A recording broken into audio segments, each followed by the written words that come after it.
इस प्रोग्राम को चलाने के लिए मैंने ये बेसिक स्ट्रक्चर बना लिया है, स्क्रीन क्लियर कर ली है, गेट ch कर लिया है।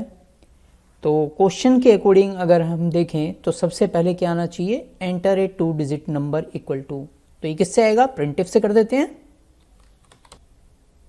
इसके बाद यूज़र से वैल्यू लेनी है, यूज़र से वैल्यू लेने के लिए स्कैनफ, किस टाइप की वैल्यू लेनी है, इंटीजर वैल्यू लेनी है, तो %d किस में स्टोर हो, किसी एक वेरिएबल में, वेरिएबल का नाम हमने मान लिया a।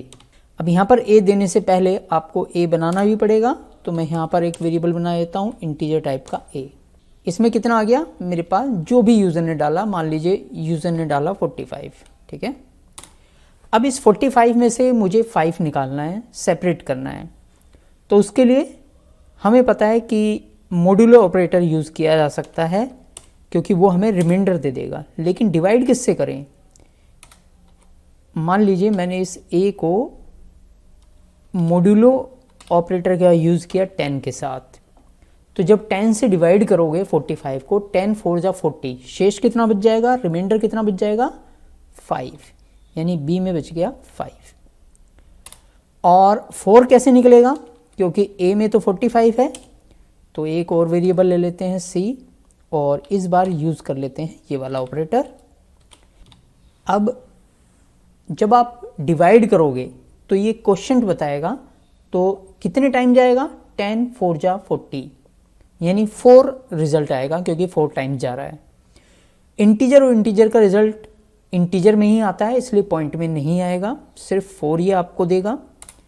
अब आपको क्या करना है, प्रिंट कराना है यूनिट वंस प्लेस वैल्यू, तो उसके लिए प्रिंटफ, इससे वंस प्लेस वैल्यू प्रिंट हो जाएगा। लेकिन इसके आगे इंटीजर वैल्यू भी प्रिंट करानी है, तो इंटीजर वैल्यू प्रिंट कराने के लिए यूज़ करते हैं %d। किसकी वैल्यू प्रिंट हो, क्योंकि b के अंदर 5 पड़ा हुआ है, तो मैं यहाँ पे लिख देता हूँ b, तो इस %d की जगह b की वैल्यू प्रिंट हो जाएगी, यानी 5।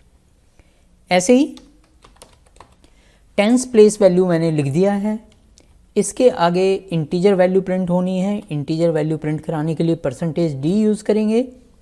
किसकी वैल्यू प्रिंट हो जाए, c की वैल्यू प्रिंट हो जाए, तो यहाँ पर लिख देंगे c। That's it. आप इसे कंपाइल कीजिए, रन कीजिए, आप जो भी वैल्यू डालेंगे, मान लीजिए मैंने डाला 45, तो देखिए वंस प्लेस पर आया 5, टेंस प्लेस पर आया 4, लेकिन एक ही लाइन पे आ गया क्योंकि हमने उसे नेक्स्ट लाइन पे जाने के लिए नहीं कहा। तो /n कहाँ पर दें, /n से नेक्स्ट लाइन में चला जाएगा, चाहे तो आप यहाँ पर दे दें और चाहे तो आप इस 10 से t से पहले दे दें, डबल कोट्स के अंदर, दोनों जगह से काम चल जाएगा। अब कुछ और वैल्यू डाल के देख लेते हैं, जैसे मैंने डाल दिया 67, तो 7 और 6, ये देखिए वंस प्लेस पर 7 और टेंस प्लेस पर 6। तो वैल्यूज़ को किस तरीके से सेपरेट किया जा सकता है, मॉड्यूलो ऑपरेटर का यूज़ करके और डिवीज़न ऑपरेटर का यूज़ करके, ये आपको क्लियर हुआ होगा। इस वीडियो में यहीं तक।